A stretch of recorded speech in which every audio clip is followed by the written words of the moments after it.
existe, como nós falamos semana passada, quanto dos psicopatas. Porque eles são muito sedutores. Eles mentem, eles dissimulam, eles manipulam, eles te colocam no pedestal. Você é o cara mais lindo do mundo, você é maravilhoso, eu sou maravilhosa e tal. E daqui a pouco começa a vir a desvalorização. E logo nesse meio vem o descarte. Imagina você sofrendo isso tudo na mesma relação. Como é que fica a sua psique? Enlouquece.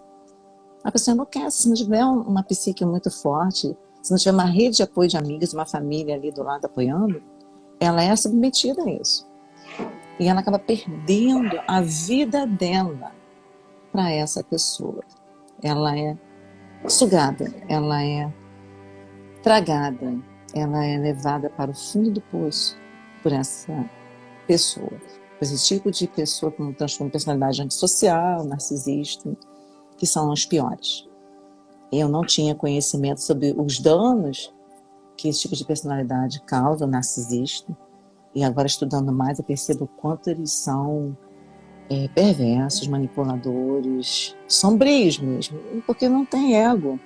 Enquanto a gente tem ego, eles não têm ego algum. Tanto faz. Eles vão dizer que te ama, mas não ama nada. Eles vão dizer que sente, mas não sente nada. Essa é a situação. É muito frio. Enquanto a gente tem empatia por qualquer coisa que aconteça à nossa volta, com crianças, com jovens, com velhinhos, com a nossa família, vizinhos, etc. Eles não têm empatia com nada. Nada mesmo. Nada importa.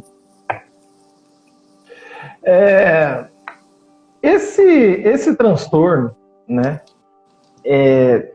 Tem alguma, ou sabe-se se tem, ou não sabe se tem, alguma origem ou contribuição genética, ou sei lá, alguma coisa que pode acontecer de ordem, digamos assim, de ordem física?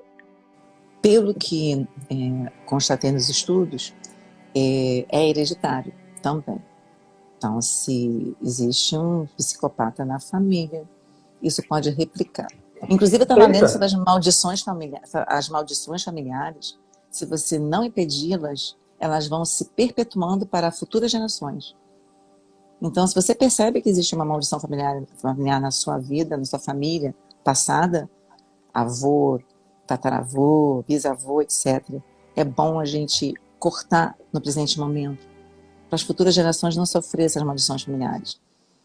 E que sejam bênçãos daqui para frente, e não maldições familiares. Você mesmo, como um pastor que sabe que esse tipo de coisa acontece na religião, a gente pode perpetuar isso e transformar, de repente, de uma forma melhor, em bênção. A gente pode cortar isso no meio do caminho, sabendo da história pregressa. Tanto que tem estudos, por exemplo, de suicidas, que os antepassados faziam isso e eles perpetuaram isso da vida presente. A família do Getúlio Vargas, por exemplo. Se eles não cortassem no meio do caminho, todos iriam se suicidar após ele. Mas se for estudar no passado, também tem gente na família dele que se suicidou. Eu fiz uma pesquisa sobre isso. Então, assim, o limiar da loucura é uma linha tênue, sabe? É muito pouco para você mergulhar. Por isso que a gente precisa estar sempre atento à nossa psique. Muito atento mesmo. Então, eu pergunto que, assim, por exemplo, se tiver alguma comprovação que é de desordem genética ou hormonal ou alguma coisa assim, quem sabe pode haver uma esperança de tratamento. Se a pessoa se sentir disfuncional na vida dela, ela buscar essa ajuda verdadeiramente, com certeza ela consegue melhores. Não, mas aí eu digo tipo assim, poxa, acredito que um antissocial, né? Alguém com transtorno antissocial, ele vai ser um transtorninho antissocial desde pequenininho. Vai. Né? E assim... hereditário. Assim como ontem estava conversando na live com a psicopedagoga e ela falou sobre sobre o autismo e tal, e que o estudo tem se avançado com relação ao autismo, acredito que em transtornos de personalidade, se houver, e é por isso mesmo, se houver alguma comprovação de questão hormonal, de questão genética, isso talvez Sim, possa ser trabalhado para ser, ou, sei lá, ou recuperado, ou então ser diminuído os efeitos desse transtorno na vida futura. sim. Tem uma pergunta aqui que a Márcia fez, a Márcia Pinheiro, que o difícil é quando na família, pois existe uma linha tênue em enxergar as mentiras, manipulações, e se você não está deixando, se você não está deixando de ajudar quem na realidade está doente. Mais difícil quando envolve filhos.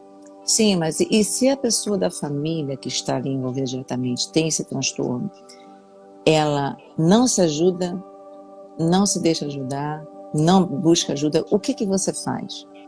Torna a família toda disfuncional. E se a família tenta ajudar essa pessoa, ela vai para o fundo do poço junto, infelizmente. Eu acho que tem uma fase do psiquiatra, que é o nosso amigo, estou sempre conversando com ele, que nós não somos responsáveis pela vida do outro. Somos responsáveis pela nossa vida, pela vida do outro, não. Foi até chocante isso que ele me disse, porque eu queria ajudar uma paciente com uma mãe com obesidade mórbida, acumuladora, e a paciente estava desesperada porque não queria perder a mãe, queria salvar a mãe daquele problema. Ele falou: Bernadette, eu vou conversar com ela, mas eu vou dizer para você, como psiquiatra, vou ser duro contigo, como você seria duro com ela também, com a sua paciente, que você está me indicando. Você ainda é responsável pela vida da sua paciente, e a sua paciente não é responsável pela vida da mãe dela, são escolhas. A mãe está escolhendo ir para o fundo do poço, para o abismo, para a morte. A filha não vai conseguir resgatá-la.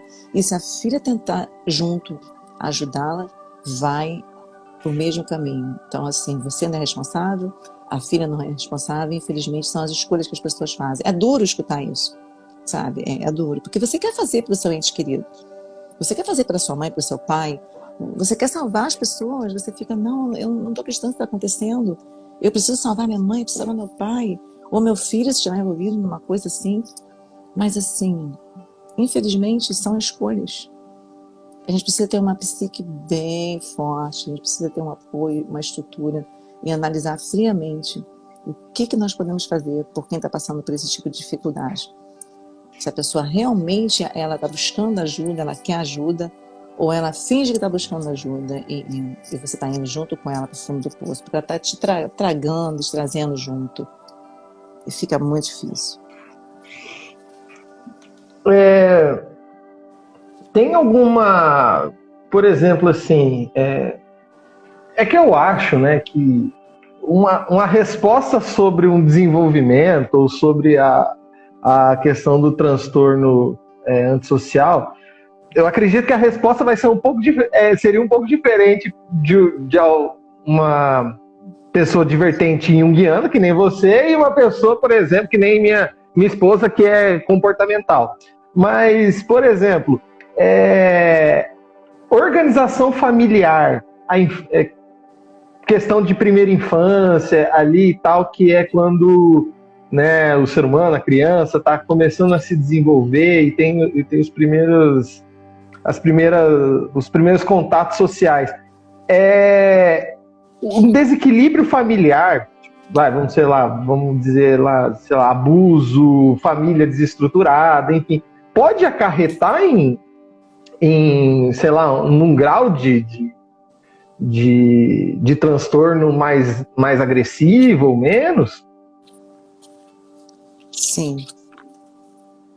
Eu estava estudando que o ambiente acaba contaminando essa criança, no ambiente ela está inserida. Se ela tem uma família disfuncional, ela vai crescer também disfuncional. O ambiente acaba proporcionando isso. A diferença que nós estamos estudando sobre sociopatia e a psicopatia, o transtorno de personalidade antissocial e a sociopatia, são de ambiente. O sociopata, ele acaba potencializando o que ele já é, quando ele nasce assim, pelo ambiente. E o que tem transtorno de personalidade antissocial com a psicopata, né, são os estudos, né? Cada teórico fala de uma forma. Ele já nasce assim, uma maneira de ser, ele não tem cura. São fatores biológicos, psicossociais, e se fizer uma ressonância ali do cérebro dele, vai ver que o sistema límbico não aparece emoção alguma. Você coloca um filme ali de terror, com muita morte, com muito tiro, porrada e bomba, como o pessoal fala, ele não vai sentir nada. Zero emoção. E já quem tem mais empatia vai ficar todo mobilizado. O sistema límbico vai responder, que é o nosso sistema das emoções. Ele vai sentir muito. Ele vai reagir. Então, um psicopata ele já vem com defeito de fábrica. O sociopata é o acidente no meio do caminho. Ele tem uma tendência e se potencializa pelo meio onde ele está inserido. Um meio com muita violência, uma família muito disfuncional, foi muito maltratado, foi muito espancado na infância, ele viu muita tragédia. Então ele acaba se tornando esse sociopata em potencial. Só que ele é mais impulsivo, pelo que eu estava analisando, estudando sobre isso. Ele não planeja, ele não premedita muito, não planeja, ele vai. Simplesmente ele faz. Ele é muito impulsivo. Tanto que ele deixa rastros e ele é preso. O psicopata, ele não é preso facilmente. Demora muito. O Ted Bundy, né? O Ted Bundy tem a história dele aí. Se você estudar, vendo os vídeos dele, ele demorou muito a ser preso e condenado à morte. Inclusive, ele seduz lá o psicólogo antes dele ser executado, falando sobre a vida dele toda. Ele quase que convence o psicólogo que ele não tinha responsabilidade nenhuma sobre as mortes que aconteceram. E as mulheres também amavam ele, escreviam cartas para ele na prisão, pagavam advogados caríssimos para ele, para defender ele. Porque ele conquistou a todos, ele era bonzinho. Olha só. É que, né, acabei vendo no final do ano algumas coisas, né, assistindo podcasts, essas paradas assim, e até mesmo por causa da Amazon, né, e da Netflix. Acabou vindo em alta assuntos como da Elise Matsunaga, daquela outra Sim. lá, da Suzane von Stoff. Isso. Dá para classificar elas dentro de alguma coisa do tipo?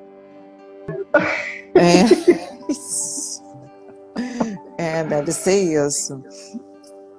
Estamos falando sobre o caso da Suzane. Isso, então, que aí você falou do foi bem enterro. emblemático. Que ela chorou. Então, houve todo um preparo, houve todo um planejamento. Não foi nada feito atabalhoadamente. Então, quando tem um preparo, tem um planejamento, tem uma premeditação, você está diante de um portador desse transtorno de personalidade antissocial, que é o psicopata. O sociopata, ele é mais impulsivo, ele não é tão diligente, ele não é tão perspicaz assim.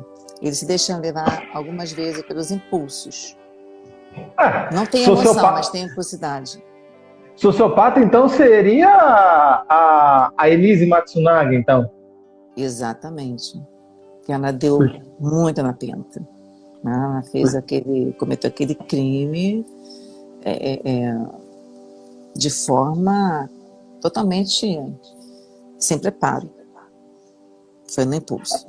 Entende isso? Assim, que ela começou a errar demais, né, na questão lá do trajeto que ela fez de carro, né, e tal. Que aí acabou complicando muito o negócio dela. Depois ela, né, tipo assim, não tinha como o cara não estar lá, porque o cara tinha filmagem dentro do Exatamente. do, então, do condomínio. Ela não soube ter preparo. Está pegando gente na live. Aí, ó, pronto, mais participante. Bem, eu coloquei aqui algumas características que são do DSM-5, que são importantes até, a gente está no meio da live, para as pessoas poderem identificar. Né? O que significa? É, aí, igual o do Triunfo da Personalidade Narcisista, que eu falei assim, de 5 ou mais, você tem